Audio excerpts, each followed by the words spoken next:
নমস্কাৰ বন্ধুসকল, স্বাগতম জনাইছোঁ মিষ্টি অসম ইউটিউব চেনেললৈ। আজিৰ আটাইতকৈ ডাঙৰ খবৰ, SSLC ৰিজাল্ট কালি অৰ্থাৎ অহাকালি ঘোষণা হ'বনে? হয়, অসমৰ শিক্ষামন্ত্ৰী ৰণোজ পেগুৱে আজি মিডিয়াৰ আগত ডাঙৰ ঘোষণা কৰিছে।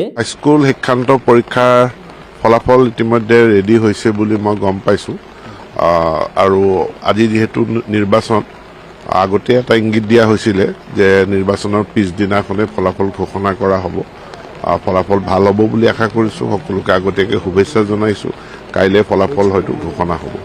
তেওঁ কৈছে যে SSLC অৰ্থাৎ মেট্ৰিক পৰীক্ষাৰ ফলাফল সম্পূৰ্ণভাৱে ৰেডি হৈ আছে আৰু আগতে দিয়া ইংগিত অনুসাৰে নিৰ্বাচনৰ পিছদিনা অৰ্থাৎ 10 এপ্ৰিলৰ পুৱা SSLC ফলাফল ঘোষণা কৰা হ'ব বুলি জনোৱা হৈছে।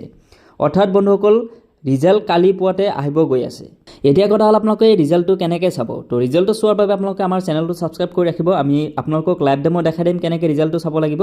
লগতে আপোনালোকক আগতীয়া কিছুমান ইনফৰমেশ্যন দি থওঁ, যেনেকুৱা আপোনালোকৰ ৰোল নাম্বাৰটো জানি থ'ব, চেণ্টাৰ নম্বৰটো জানি থ'ব। লগতে ৱেবছাইটসমূহ আমি ৰাতিপুৱাই সোনকালে দিয়াৰ বাবে চেষ্টা কৰিম, ভিডিঅ' বনাই আপোনালোকক জনোৱাৰ বাবে ট্ৰাই কৰিম। তো বন্ধুসকল, লেটেষ্ট আপডেটৰ বাবে আমাৰ মিষ্টি অসম ইউটিউব চেনেলটো ছাবস্ক্ৰাইব কৰি ৰাখক, লাইক শ্বেয়াৰ কৰিবলৈ নাপাহৰিব। ধন্যবাদ। আজিলৈকে বাই। জয় অসম, জয় জুবিন দা।